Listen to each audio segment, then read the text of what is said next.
Watu wengi siku ya Kiyama watalia kwa sababu ya urafiki mbaya. Ya laitani lam attakhidh fulanan khalila. Kuna watu siku ya Kiyama watalia kwa ajili ya marafiki. Nini? Ameshindwa, ana lazima amridhishe rafiki yake, lakini hawa marafiki ukifa hawatarudia mara pili. Maskini amefariki, Allah mrehemu. Tena huyo akusema Allah mrehemu si kila mtu, lakini kuna kundi lingine linaokupa taabu, labda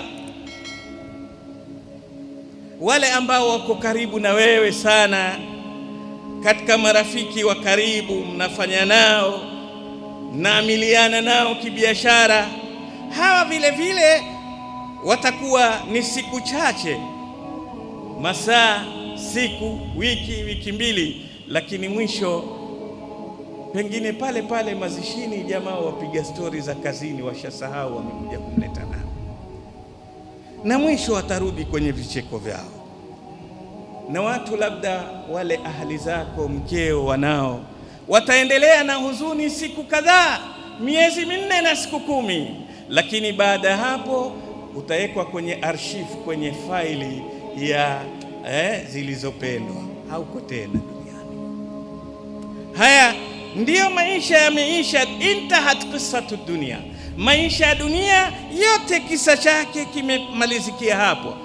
Jamal, urembo waliokuwa nao, lau utafufuliwa baada ya wiki, walokuwa wakipenda kwa sura zako watakukimbia, hawezi kukushuhudia. Mali yako, afya yako, watoto wako, kila ulicho nacho, ujue hapo ndio habari yake imeisha. Lakini sasa yalobakia ni wewe na masala yanayokukabili ndani ya kaburi lako. Wapenzi waumini, tujitahidi sana na taamal fil faraidhi. Kila mmoja ajiulize, mimi kuna mambo ya lazima Allah ameniwekea ni wajibu niyafanye. Kuna mambo ya faradhi kama ibada. Mimi naswali swala 5 kwa jamaa. Wajua faida ya kuswali kwa jamaa? Mtume sallallahu alaihi wasallam asema, mwenye kuswali safu ya kwanza, akawahi safu ya kwanza, huyo anaingia katika sifa inna Allaha wa malaikatahu yusalluna alayhi. Anaipata swala ya malaika na Allah, unajumuisha kwenye swala ya mtume, inna Allaha wa malaikatahu yusalluna ala nabi. Mtu wa pili anayeswaliwa na Allah na malaika ni yule mwenye kupigania safu ya kwanza kwenye swala. Ni wangapi sisi muhimu kuswali, muhimu kuswali.